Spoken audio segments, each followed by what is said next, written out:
हिंदुस्तान, आजाद हिंदुस्तान, नारे तकबीर, नारे तकबीर। हम हिंदुस्तान में रहते। के बाद में इम्तियाज जी को मुझे अभी भूल जाना है, लिहाजा मैं आपके बीच आप जो है संविधान में आए। करो ये दोस्त।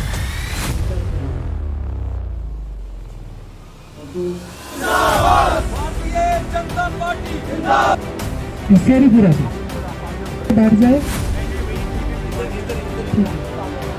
उसके बाद मकबूल अहमद जी, अब्दुल तारिक अहमद मलिक जी, मंजूर अहमद मलिक जी। मैं यहां के तमाम लोगों को कहूंगा कि आपने राकेश जी के साथ कंधे से कंधा मिलाकर दिन और रात काम करना चाहिए। आपको जम्मू में कोई काम होगा तो मुझे फोन करें, आपको वहां रामबन में कहीं काम होगा, कहीं भी होगा, राकेश जी 24 घंटे तैयार है उस काम करने के लिए। मैं ज्यादा कुछ नहीं कहूंगा कि यहां के लिए क्या हुआ, मगर आप खुद जानते हैं केंद्रीय विद्यालय बना तो भारतीय जनता पार्टी की सरकार में बना। यहां का जो एमएलए था वो मंत्री भी एक और था गुलाबगढ़ का, जो एजुकेशन मंत्री था। उन्होंने 2 कॉलेज वहां पर उस वक्त ले गए थे, मगर हमारा यहां जो कॉलेज बना उनकी बिल्डिंग अभी तक नहीं बन सकी। आपकी बिल्डिंग यहां बन गई। आपने यहां पर आप देखेंगे कि आपने फ्री जमीन दी थी वो लोगों को, गवर्नमेंट को। कितनी जमीन दी थी वो? 100 कुछ कनाल, मगर 200 कुछ कनाल। मगर यहां के member parliament doctor Jitendra Singh ji की वजह से, यहां के हमारे कोल साहब की वजह से आपने फ्री दिया था, मगर मैंने 5,17,000 रुपया कनाल के हिसाब से आप सब गरीबों को पैसा दिलवाया। हम कहीं नहीं रुके।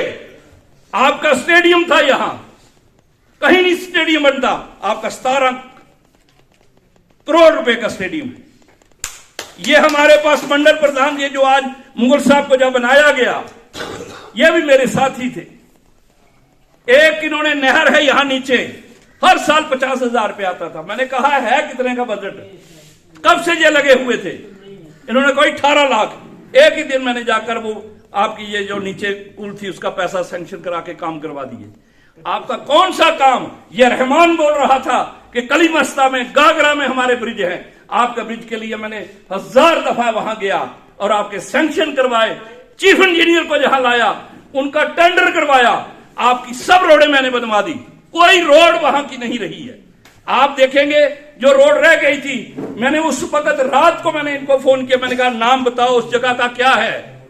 गुंड से लेकर ऊपर स्थानमर्ग से परली साइड। दूसरे दिन मैंने सब मैं सलीम वानी, मुगल साहब, ये हमारा इम्तियाज, हम चीफ इंजीनियर के पास जाकर उसके कागज बनवाए। आपका हैला था 14 में, कहां थी हैला रोड? ये लोग कहते हैं एमएलए, मैंने चाहे हमें खून तक लगा, चाहे कुछ भी, चाहे रोडों का मसला था, वो उन्होंने काम किया हमारा। तो इसलिए हम कोल साहब को मुबारक पेश करते हैं और कुलदीप राज दुबे जो आए यहाँ बिछड़ा हुआ इलाके में आए। उसके बाद जनाब मैं अपने पंचायत कलीमस्ता और बिंदासा की बात करूंगा। जो हमारा एक दरिया है, दरिया के उस साइड में हम लोग रहते हैं, वहां से इस वक्त मैं ही खड़ा हूं, बाकी हमारे लोग जो है वो पीछे बैठे हुए हैं। मैं यही बात करूंगा जनाब, हमारे जो पंचायत कलीमस्ता में इस वक्त जो 3 पुल है, वो 3 पुलों का काम कहीं नहीं है, मगर रोड में मैकडम बिछा रहे हैं। हमारी यहाँ गाड़ियां गोल में खड़ी है, कोई गाड़ी कलीमस्ता नहीं जाती है, मगर रोड में मैकडम बिछा रहे। हमें समझ नहीं आ रहा ये पुल का काम क्यों नहीं शुरू हो रहा है। अगर टेंडर हो गया है उसके बाद क्यों नहीं शुरू हो रहा है। दूसरी बात, कोल साहब से हमारी अर्ज है इन पुलों का काम जल्द अज जल्द शुरू किया जाए। उसके बाद जनाब काम करने का तरीका भी आपने देखा कि आज कितनी स्कीमें जो हैं गरीबों के लाभ के लिए बनाई गई हैं। हमारे साथियों, हम जो गांव में रहने वाले लोग हैं, हम 2-3 हमारे साथ बातें ऐसी होती थी कि जिस समय अगर किसी गरीब की बेटी की शादी आ जाती थी तो वो कर्जे के नीचे दब जाता था और 2-3 साल उसको उससे बाहर निकलने को लग जाते थे। या तो जिस समय घर के अंदर कोई बड़ी बीमारी आ जाती थी तो वो कर्जे के नीचे दब जाता था, उसको 2-3 साल उससे बाहर निकलने में लगते थे। या वो जिस समय अपना घर बनाता था तो वो कर्जे के नीचे आ जाता था, उसको 2-3 साल उससे ऊपर निकलने को लगते थे। साथियों, हम खुशकिस्मत हैं कि आज हमारी जो सरकार है इन सभी चीजों की गारंटी उठा रही है। उसके साथ में ही जैसे हमने बात की कि जब हमारा जिम्मेदारी का टाइम आता था तो अगर हमें कोई बीज खाद के लिए जो पैसे चाहिए होते थे, हमें बड़े शाहूकार के पास जाना पड़ता था और फिर अपना सब्जी या वो माल पूरा साल उन्हीं को बेचना पड़ता था और अपनी मर्जी का भी वो रेट लगा लिया करते थे। पर आज की जो हमारी मौजूदा गवर्नमेंट है वो बिल्कुल छोटी से लेकर और बड़ी जो हमारी दिक्कत है वो उनको समाधान करने के लिए एक के ऊपर एक स्कीम्स जो है उन्होंने बनाई है। मैं आप सभी से यही निवेदन करूंगा, क्योंकि जैसे पहले भी मेरे साथी ने बोला कि जब एक ही तार होगी तो उसमें जो करंट है वो सीधी आएगी। तो साथियों, हम सभी अपने अपने एरियाज में जाकर, अपने अपने वार्ड में जाकर भारतीय जनता पार्टी को मजबूत करने के लिए कार्य करें, ताकि आने वाला जो समय में है एक वार्ड मेंबर से लेकर एमपी जो हमारा है वो हमारी भारतीय जनता पार्टी का हो। और जब यहां पर बनाल के अंदर भी आप बीडीसी के अंदर, डीडीसी के अंदर, असेंबली के अंदर जब कमल खिलाएंगे तो ये छोटे छोटे जो आपके कार्य हैं ये बहुत तेज गति के साथ होंगे। मेरा इतना ही आपसे निवेदन है, समय की भी काफी कमी है। मैं एक बार फिर से अपनी तरफ से, आप सबकी तरफ से, जो हमारे अतिथि हमारे बीच में अपना कीमती समय निकाल कर आए हैं, मैं उनका बहुत बहुत धन्यवाद करता हूं। और आप सभी भी अपना कामकाज छोड़कर यहां पर आए, आप सभी का भी बहुत बहुत धन्यवाद। जय हिंद, जय भारत। कॉन्स्टिट्यूंसी में डाला। साथियों, हमें सख्त मेहनत करनी पड़ेगी और हम ये कॉन्स्टिट्यूंसी जो बनाल कॉन्स्टिट्यूंसी के नाम पे संगलदान गोल ये भी जीतेंगे। साथियों, उसके बाद जितनी भी सेंट्रल गवर्नमेंट की स्कीम है हमने लोगों के बीच जाना पड़ेगा कि नरेंद्र मोदी जी की जो सरकार है कितना काम कर रही है, हमने लोगों तक पहुंचाना है। और इसलिए मैं ज्यादा ना टाइम लेते हुए, क्योंकि हमारे जो आदरणीय अशोक कोल जी हैं, सभी जितने भी कार्यकर्ता उनको सुनने के लिए आए। मैं फिर जब तक हमारा जमीर नहीं जागेगा तब तक हमारे इलाके में बदलाव नहीं आ सकता है। तब तक ये जालिम गुमराह मेरे गरीब के साथ एक वोट के टाइम 1000 रुपया देंगे, मेरे गरीब को खून के साथ सौदा करते हैं, खटबल की तरह मेरे गरीब का हक खाते हैं।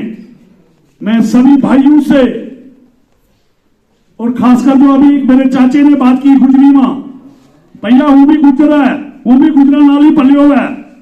मैं गुजरा की दिल तो इज्जत कर रहा कि जो अपने इलाके में जब तक हमारा जमीर जागेगा तब हम बदलाव ला सकते हैं। चाहे वो गुजर हो, चाहे वो कश्मीरी हो, चाहे वो मेरा हिंदू भाई हो, हम सबको एक होना पड़ेगा अपने इलाके के लिए, अपने मजलूम के लिए।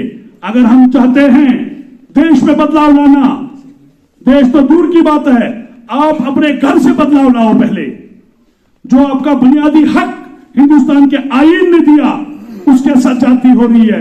मेरे गरीब का हक जो हमको मिलना चाहिए उसके साथ जाती हो रही है। मेरे गरीब के लिए दिल्ली से लाख रुपया आएगा, मेरे मजलूम के पास 5000 भी नहीं पहुंचते हैं। तो हमको ये बदलाव लाना चाहिए या नहीं? बोलो, हलफल लाना चाहिए या नहीं? क्या मोदी जी, नरेंद्र भाई मोदी जी ने जो दिल्ली से अपना हक मेरे गरीब के अकाउंट में डायरेक्ट डाला या नहीं डाला? इन कसाईयों को हटाया या नहीं हटाया? इन कसाईयों को हटा के एक साइड पे कर दिया। मेरे गरीब के पास डायरेक्ट पहुंचता है। जहां जिस पंचायत में एक मकान आता था उस पंचायत में आज 30-30 मकान, 400-400 मकान आते हैं या नहीं? आते हैं। कौन सी सरकार ऐसी आई जिसने हमारी सेहत का ख्याल रखा? 5 लाख का हेल्थ कार्ड दिया, क्या दिया या नहीं? एक्सेप्ट करते हो या नहीं? क्या 18 महीने आपको मुफ्त राशन मिली या नहीं? मिली या नहीं? हल्फन बोलो ना, मिली तो हाथ उठाओ। अगर मिली तो हाथ उठाओ। अब आप डर के रहोगे। यहां कांग्रेस का दबदबा था, अरे उनका तो बेड़ा ही पार कर दिया। जैसे हमने गोरू को भगा दिया था ना, तो वैसे अब हम कांग्रेस को भी भगा दिया। यहां तो एनसी का नामो निशान नहीं। जिस एनसी ने अपने बच्चों को लंदन भेजा, मेरे गरीब को दूसरा रास्ता दिखा दिया। आप पाकिस्तान जाओ, हम उस पे लोग वोट बनाते रहें, इलेक्शन के टाइम में बम फेंकें, गरीब को मरवाएं, अपनी सीट हासिल करें। अक्सर यही हुआ या नहीं हुआ? यहां कब्रिस्तान भर रखे नहीं रखे? भरे नहीं? गलत रास्ता दिखाया नहीं दिखाया? अरे लाने वाले यही है, इन्होंने ही ये बीज बीजा है और मेरे गरीब को गुमराह किया, मेरे गरीब को गलत रास्ता दिखाया, ताकि ये गरीब का बच्चा अगर डॉक्टर बने, ये पढ़े लिखेगा, ये डॉक्टर बनेगा, ये एसपी बनेगा, ये डीसी बनेगा, तो इनको कोई पूछने वाला फिर कोई नहीं होगा। तो मेरी सभी भाइयों से मैं आए हुए भाइयों को, बहनों को, बुजुर्गों को इल्तिजा करूंगा, भीख मांगूंगा, मेरे लिए नहीं, अपने लिए, अपने भविष्य के लिए, अपने उन छोटों के लिए जो कल आने वाला है, जो कल आने वाला है। आपको भी तो अच्छा रास्ता चाहिए, आपको तो अच्छी हेल्थ की फैसिलिटी चाहिए, आपको भी तो जो हिंदुस्तान के आईन ने आपको राइट दिए हैं वो मिलने चाहिए या नहीं मिलने चाहिए? तो हमको एक होना चाहिए या नहीं होना चाहिए? अगर हम फिर उनके बहकावे में आएंगे, इलेक्शन के टाइम में एक चावल का तोड़ा दिया जाएगा, एक पाइप का बंडल दिया जाएगा। अरे वो तो मेरा राइट बनता है, बुनियादी हक है मेरा, जो हिंदुस्तान के आईन ने मुझे दिया, वो तो आज से पहले भी मुझे मिलना चाहिए था ना। सही बात है या गलत है? तो मेरी सभी खासकर नौजवान यूथ से, बुजुर्गों से, बहनों से इल्तिजा है कि एक बार तुम्हारा जमीर जाग जाए, बदलाव खुद आएगा, विकास खुद आएगा, अमन खुद आएगा, मगर हमको एक होना पड़ेगा। एक नहीं, फोकस तो ऐसा नहीं है, ये रूटीन का मेरा दौरा था। मैं और हमारे और भी 3 हमारे जनरल सेक्रेटरी हैं, हमने आपस में कुछ ज़िले बांटे थे और उस दृष्टि से मेरे ज़िम्मे ये रामबन आया था।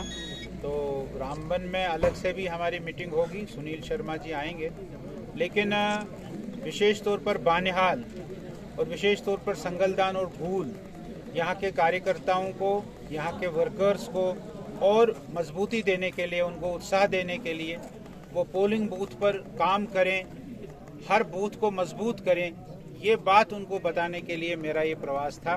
पिछले 2 दिनों से मैं बानिहाल में, संगलदान में और भूल में यहाँ अभी हूँ और इसका केवल संगठनात्मक ऑर्गेनाइजेशनल ही इस टूर का मकसद था कि हमने अपने पार्टी को पोलिंग बूथ तक, नीचे की इकाई तक, जो सबसे छोटी इकाई है पोलिंग बूथ, उस छोटी इकाई तक हमको अपने पार्टी को मजबूत करना है। इस मकसद से ये दो